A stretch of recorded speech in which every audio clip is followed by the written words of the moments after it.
ஒரு காரியத்தை நம்ம பார்க்க இருக்கிறோம். சும்மா சுருக்கமாக போன வாரம் பார்த்தோம்.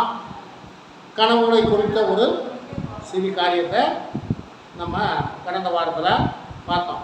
இப்போ பாருங்கள், நான் உங்களுக்கு ஏற்கனவே சொல்லியிருந்தாலும் இதை மற்றவர்கள் பிரயோஜனப்படும்படியாக ஒரு கனவை குறித்து உங்களுக்கு நான் சொல்லுகிறேன். குறிப்பாக என்னுடைய ஆவிக்குரிய வாழ்க்கையில் ஒரு 35 ஆண்டுகளுக்கு முன்பாக என்னுடைய நண்பனை குறித்து நான் ரட்சிக்கப்பட்ட புதுசு, ஆண்டவர்களை ஆராதனைக்கு புதுசாக ஆராதனைக்கு போகிற புதுசு. அப்பொழுது என்னுடைய நண்பனை குறித்து ஒரு காரியத்தை கர்த்தர் எனக்கு காண்பிக்கிறார். அந்த பையன் அவர் இன்னைக்கு இருக்கிறார், என்னுடைய மாப்பிள்ளை. அவர் துணி கடையில் வேலை பார்க்குறாரு.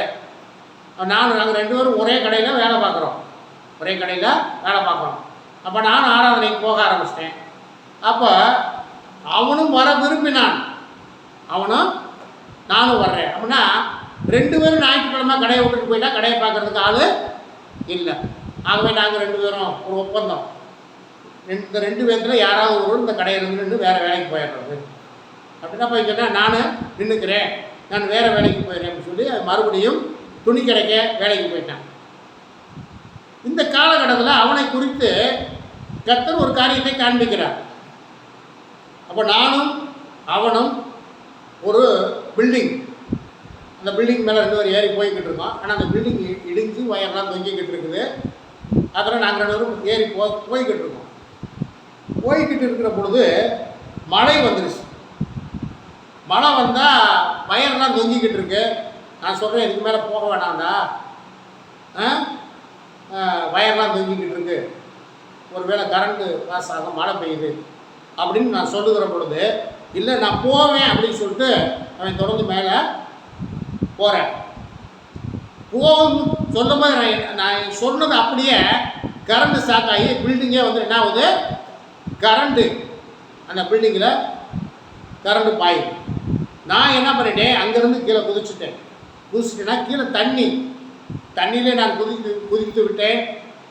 குதிச்சா என்னை வந்து ஒருத்தர் குதிரையில் வந்து என்னை தூக்கிட்டு வந்துட்டார். வெளியில் என்னை வந்து குதிரையில் தூக்கிட்டு வந்துட்டார். அவன் மேலே போனேன். அந்த கட்டடம் கரண்ட்டு இதாகி அந்த கட்டடமே சிதறுது. இப்படியாக ஒரு கனவு. நான் ஆண்டவரை ஏற்றுக்கொண்ட புதுசு, என்னன்னு எனக்கு புரியலை. ஆனால் பாருங்கள், நான் ஆண்டவருக்குள்ளே வளர்ந்து வருகிற பொழுது தான் அது என்னங்கிறது. ஏன்னா பாருங்கள், இந்த கனவு 35 வருஷம். கர்த்தர் காண்பிக்கிற கனவுக்கும் இயற்கையாக வருகிற கனவுக்கும் வித்தியாசம் உண்டு. கர்த்தர் காண்பிக்கிற கனவாக இருந்தால் நீ எத்தனை வருஷம் ஆனாலும் அதை உன் மனதை விட்டு நீங்காது.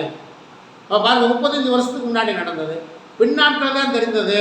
நான் ஞானஸ்நானம் எடுத்துக்கொண்டேன், தண்ணியில் நான் விழுந்துட்டேன், ஞானஸ்நானம் எடுத்துக்கொண்டேன். கர்த்தர் என்னை குதிரையில் வந்து என்னை தூக்கிட்டு போயிட்டார், என்னை காப்பாற்றிட்டார்.